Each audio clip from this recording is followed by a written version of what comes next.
People who aren't religious, what are your beliefs about what happens when someone dies? I believe that you have a sudden rush of DMT in the brain just before death that causes significant hallucinations, while a lot of people have strange experiences right before death. I think that the hallucinogenic effects also cause time dilation distortion in the brain, similar to how a 5-minute dream feels like hours. As you approach the end of this final trip, your sense of time is stretched basically to eternity, and so from the perspective of your consciousness, you are in an eternal DMT hallucination. Whether that represents heaven or hell or whatever is up to you and your response. When we die, our conscious will cease to exist. It will be a lot like before we were born. No matter how hard we try, we can't remember anything up until a certain age. That period of before any consciousness will be like death. I think even anesthesia mimics it well. After you're woken up, you have no recollective memory of what went on during surgery. You don't even know how much time has passed. You don't dream during it at all. If you died during surgery, you wouldn't even know, because you were literally in a state of unconsciousness. Death will be just like that. I'm not religious, but I do have faith. I still have no idea what I think would exist after. Heaven? Reincarnation? Nothing? Who knows?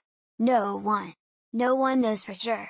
Even the simplest, most widespread assumption of the nothingness is purely speculative. I'd like to think that the soul is energy and that energy goes somewhere, but there's no way to know what that looks like.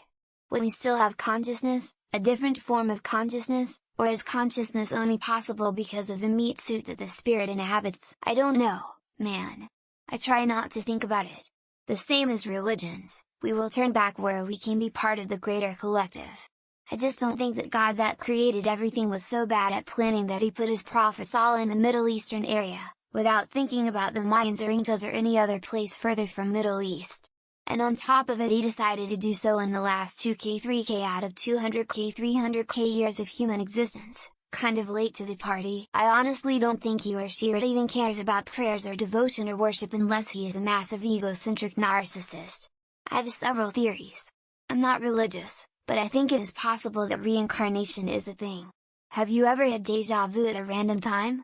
I believe that happens possibly because it happened in a previous lifetime. Not saying it's a fact, just a theory. My second theory is ghosts. We all know that energy cannot be destroyed, so whenever we die, our energy has to go somewhere. My other theory is that whenever we die, our energy leaves our body and roams the earth. Again, just a theory, but we'll never really know until it happens, right? What happens to an ape when it dies? How about a bear? Or a dog? Or a mouse? Or a gecko? Or a cockroach? Or a clam? What about a tree? Or a mushroom? All of these things are alive at one point, and then dead in some other point. Do we think of them all as having some sort of continuing existence? I don't. I mean, the constituent particles that make them up end up getting recycled back into the ecosystem, but that's it. There's no continuity as far as any of those animals, plants or fungi are concerned, and I don't see what makes it different for us. You are chemically treated, stuck into an expensive box, where you are, surrounded by people who never cared about you, stand freezing in the rain carefully saying bullcrap they do not believe because they don't want to upset your widow who cheated on you and took all of your cash. The expensive box is lowered into the ground and eventually you decompose and rot away. The mourners then go to Denny's for Grand Slam breakfasts, discussing your will and how much these ungrateful butt wipes will receive. Everybody knows that your body is broken down into element and reabsorbed into the big Lego box in the ground to be made into new things and to feed new things as well as to nourish new things. You become part of the Earth. Then in about 62 astronomical units, when the Nova Sun consumes the inner 3 planets or extends the habitable zone to Mars, our elements become stardust. Simply beautiful. Your actions will live on in the memory of others. And if you are lucky, your memory will get passed on down for several generations. Well, first you start slowly cooling. And at the same time your gut bacteria start making a meal out of you. Hopefully your family gets to have their funeral before the rot gets too bad. But it's not like any of that will matter to you anymore. You are dead and done for by then. Everything that really makes a person is under their skull. Once the brain matter stops functioning due to oxygen starvation, the person is no more. The life you have is your one and only, treat it as such. Nothing. You die. Conscientious sense. And by the way, I have to think that most religious people secretly believe this also. I mean, you talk to a religious person and they are absolutely sure aloud that they are going to heaven if they follow certain rules where they supposedly will live in everlasting peace and joy. But then they do everything possible to put off death. Shows that they fundamentally don't trust their faith that much. Atheists are just open about it. I very much embrace the I don't know of it all because nobody does. When someone dies, I like to imagine them in a better place, whatever that means to them. But I also am aware it might just be lights out and I can just reflect back on their life and what it meant to me personally as well as others they impacted. We just don't know, and I never felt as though I needed any particular religion to tell me not to be a bad person because that's just instinctual anyway. This question is so interesting to me because only the dead know. I personally think any number of things can happen. I believe some are just flat out gone. I think some are reincarnated. I think some get stuck between worlds. I think some can't leave. I think some souls truly suffer, but not in a way we can articulate as flesh-bound humans. I guess in a way, you get the afterlife meant for you. And there's no actual way to know what that is. A mystery. Born from dust, return to dust. Simple. Same as any other animal on this earth. In a way, the insignificance of our lives in the grand scale of the universe is comforting, all the more motivation to find meaning, purpose and happiness in the people you love, the things, hobbies you enjoy, and the good you do for yourself and other people.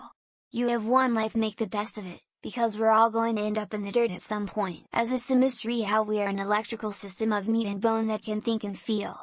I really believe there's something to the afterlife once we cease to live.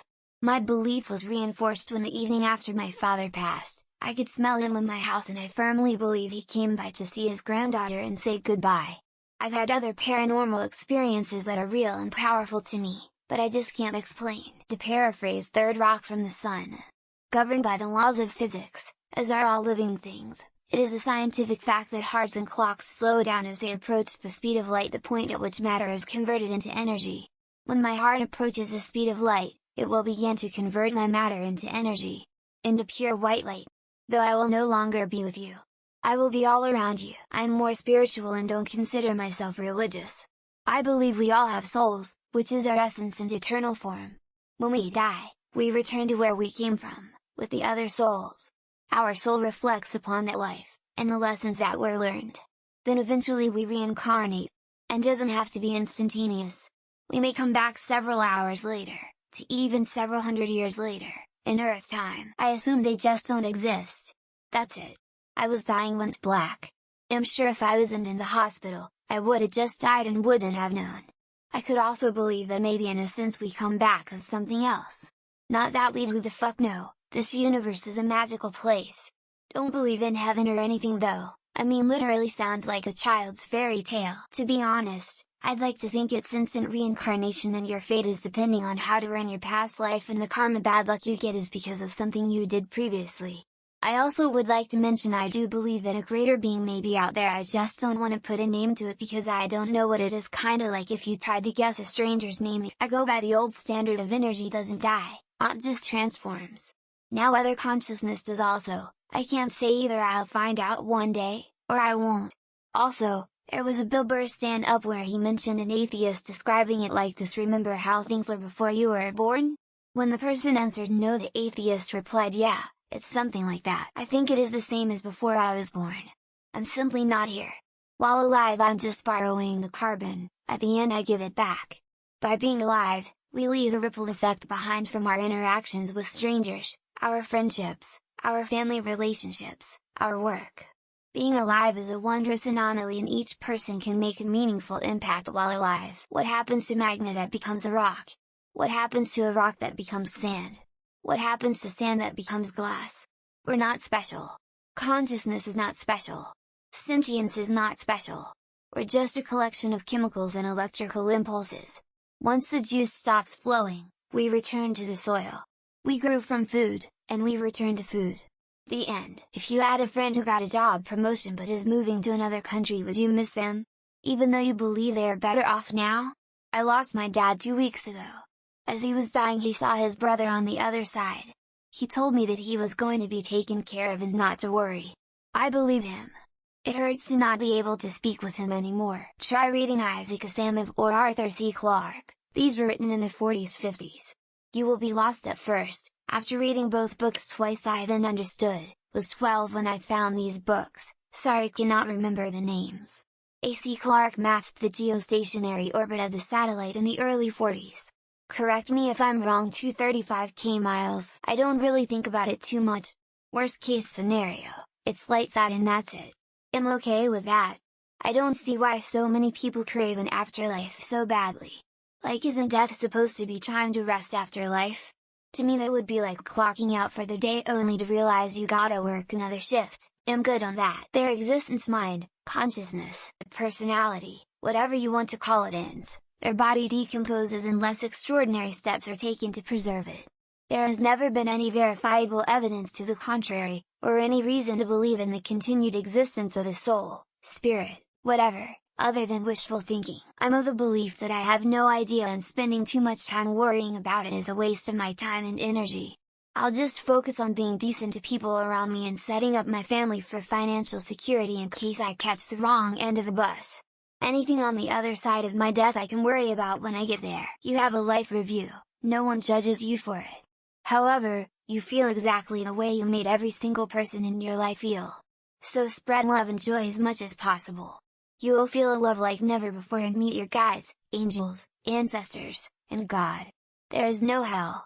Just one door closing and another one opening.